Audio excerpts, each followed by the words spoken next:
Hello friends, ગરમીની season શરૂ થઈ ગઈ છે એટલે પેટમાં કંઈક ઠંડક આપે અને આપણે ઠંડુ ઠંડુ અને નવું નવું કંઈક ને કંઈક ખાવાનું મન થતું હોય છે. એટલે મિત્રો, આજે હું લઈને આવી છું ઓરિયો મિલ્કશેક, જે બાળકોને ખૂબ જ પ્રિય હોય છે અને નાના મોટા બધા આ ઓરિયો મિલ્કશેક પી શકે છે. તો ચાલો આપણે બનાવવાનું જોઈ લઈએ ઓરિયો મિલ્કશેક. સૌ પ્રથમ ઓરિયો મિલ્કશેક બનાવવા માટે મિત્રો મેં અહીંયા એક પેકેટ ઓરિયો બિસ્કિટ લઈ લીધા છે, જેમાં 10 નંગ બિસ્કિટ આવેલા હોય છે. પણ મેં જેવું પેકેટ ખોલ્યું એવું જ મારી બેબીએ એક બિસ્કિટ તો ત્યાં જ ખાઈ ગઈ, એટલે મારી પાસે 9 બિસ્કિટ બચ્યા છે. આપણે મિલ્કશેક બનાવવાનું છે. હવે ત્યારબાદ મેં અહીંયા 500 ml જેટલું દૂધ લઈ લીધું છે.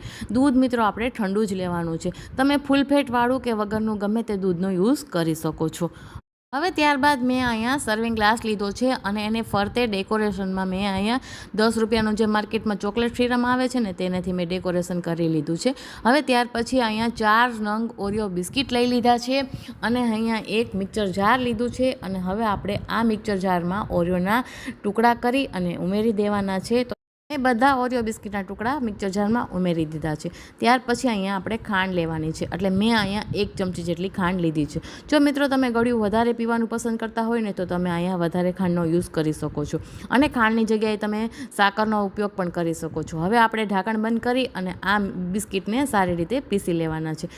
હવે ખાંડ અને બિસ્કિટ સારી રીતે પીસાઈ ગયા છે, એટલે આપણે હવે એમાં દૂધ ઉમેરવાનું છે. પણ મિત્રો, અહીંયા આપણે બધું દૂધ એકી સાથે નથી ઉમેરતા. અહીંયા 1 કપ જેટલું દૂધ ઉમેરી લેવાનું છે અને એને આપણે ગ્રાઇન્ડ કરી લેવાનું છે. તો તમે અહીંયા જોઈ શકો છો કે અહીંયા આપણું ઓરિયો મિલ્કશેક થોડું તૈયાર થઈ ગયું છે. હવે આપણે એમાં બધું દૂધ ઉમેરી દેવાનું છે. તો તમે જુઓ, મેં અહીંયા બધું દૂધ ઉમેરી દીધું છે.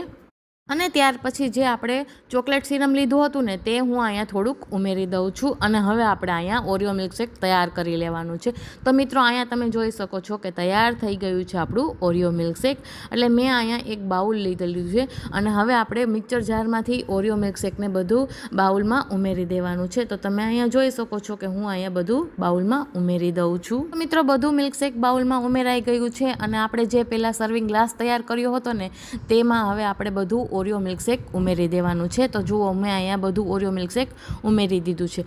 અને હવે ગાર્નિશિંગ માટે ઉપર જે મિલ્કશેકમાં ફીણ હોય છે ને, જે ઝાગ, તે અહીંયા ઉમેરી દેવાના છે. અને ત્યાર પછી જે આપણે ચોકલેટ સિરમ લીધું હતું ને, તે અહીંયા ગાર્નિશિંગ માટે ઉમેરી દેવાનું છે. અને હવે ત્યાર પછી અહીંયા આપણે ઓરિયો બિસ્કિટ એક લેવાનું છે, તેને પણ આપણે સર્વિંગ ગ્લાસમાં ઉમેરી દેવાનું છે. તો મિત્રો, અહીંયા તમે જોઈ શકો છો કે તૈયાર થઈ ગયું છે આપણું ઓરિયો મિલ્કશેક. જો રેસીપી પસંદ આવી હોય તો વિડીયોને લાઇક, ચેનલને સબસ્ક્રાઈબ અને બેલ આઇકન દબાવવાનું ભૂલતા નહીં.